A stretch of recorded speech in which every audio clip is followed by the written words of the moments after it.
জামায়াত ও ইসলামী আন্দোলন সহ সব ইসলামী দল জোটবদ্ধভাবে আগামী সংসদ নির্বাচনে অংশ নেবে বলে জানিয়েছেন জামায়াতের আমির ডাক্তার শফিকুর রহমান ও ইসলামী আন্দোলনের আমির সৈয়দ রেজাউল করিম।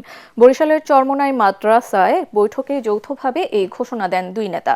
ইসলামী দলগুলো কারো ক্ষমতায় যাবার সিঁড়ি হবে না বলেও জানান তারা। আরও জানাচ্ছেন ইয়াসিন রানা।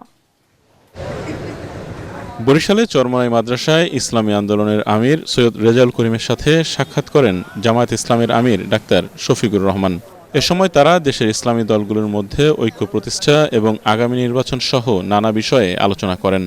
ইসলামী আন্দোলনের আমির সৈয়দ রেজাউল করিম বলেন, ৫৩ বছরে ইসলামপন্থীদের মধ্যে বিভেদ তৈরি করে অন্য দলগুলো ফায়দা নিয়েছে। আমরা আসলে আগে থেকে বলে আসছি যে ইসলামের পক্ষে যেন আমরা একটা বাক্স পাঠাতে পারি।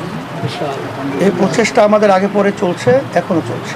আশা করি এখন ইসলামের পক্ষের একটা ভালো ক্ষেত্র তৈরি হয়েছে।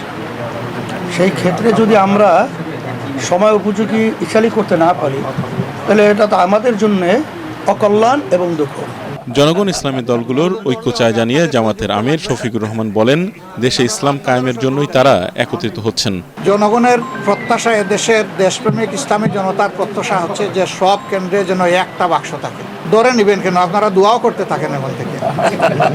শুধু ধরলে হবে, আপনাদের সহযোগিতা লাগবে না। বাংলাদেশের জনগণের মনে আকাঙ্ক্ষা যে ইসলাম একবারই কায়েম হোক। সুষ্ঠু ও অবাধ নির্বাচনের জন্য আগে সংস্কার প্রয়োজন বলেও মন্তব্য করেন জামায়াতের আমির। ইয়াসিন রানা, এটিএন বাংলা।